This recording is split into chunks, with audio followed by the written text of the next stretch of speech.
Hello everyone, it's Shane Kanto, your Wasteland reviewer, and I'm here to review the LEGO Ninjago Movie, or Ninjago, or at least I didn't know how to pronounce it when they first announced this movie, but now I know it's Ninjago. And I'm a huge fan of the LEGO Movie.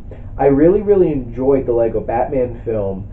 I thought it was a bit of a step down from the LEGO Movie, and at this point, LEGO Batman is the best animated film of the year. Yeah, it really is. And then this came out, and I'm a bit disappointed because the trailers really hit me. Lazoid. I can't get that out of my head. Some of the sequences in the trailer are they are actually the funniest things in this whole movie, and they give them away in the trailer. But this film is a bit of just kind of a mediocre, slightly enjoyable film, and I'm going to talk about it in this review. And it's always fun when I could say this was directed by committee, because it had 3 directors, and it's like, what the hell? Why? And there's 7 writers. Why? So most of the people I'm going to mention in here is by committee. This film was directed by committee, and it's pretty straightforward. And I kind of enjoyed the interesting bookends they added to this film, because this has a framing device of Jackie Chan in the real world telling this little kid about Ninjago. And was it very, as a device, I thought it was interesting.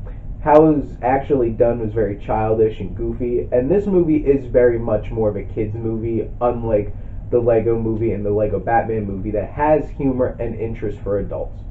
And you can tell by the reviews and the box office that this is nowhere near the first 2 films, because this is making like maybe a fourth of what the first film was making, and reviews are, it's rotten on Rotten Tomatoes, and that's really disappointing for me. But it's a bit of a mediocre film, and it has kid pace. It just keeps boom boom throughout the whole entire film, yet it still kind of lagged for me. And I guess it's because I wasn't super interested in what was going on.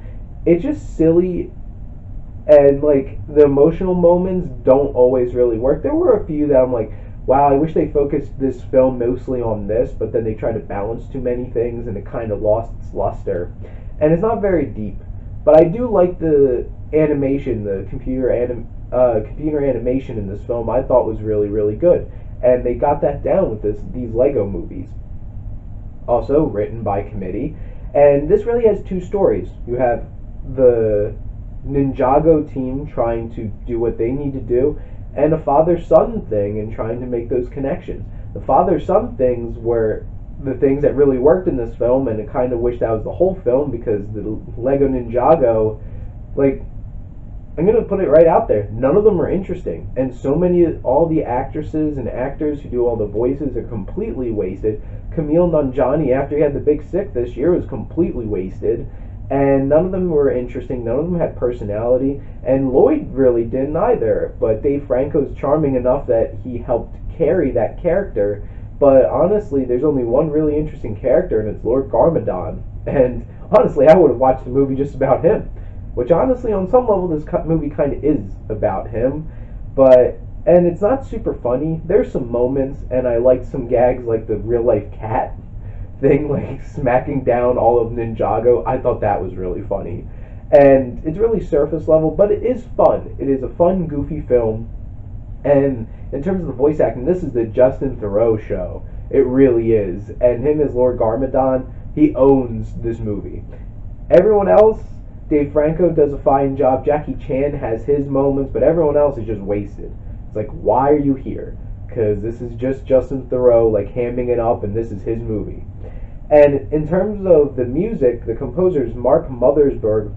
It's extremely generic, really doesn't stick out.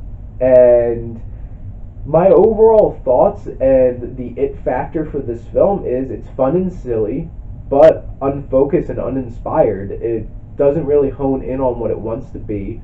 There's not a whole lot of like really great thought or care that goes into writing this film or really putting it to the screen. It's just a goofy fun time for kids, and as an adult I can appreciate that, but it really wasn't my thing. But overall it was fun. I didn't think this was a bad film, and I'm going to give the LEGO Ninjago movie a C+.